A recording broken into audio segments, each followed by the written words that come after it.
Timing belt. Bali ito po yung timing niya sa camshaft. Ito sa crankshaft. Ito po yung sa balancer.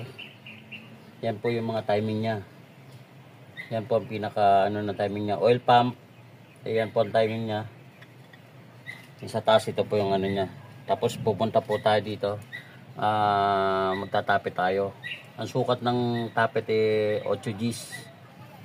Bibigyan natin ng 8 Gs para medyo maganda-ganda. Tapos kukuberan na po natin yan. Okay na po yan para maging maayos. Okay, salamat. Okay, yan.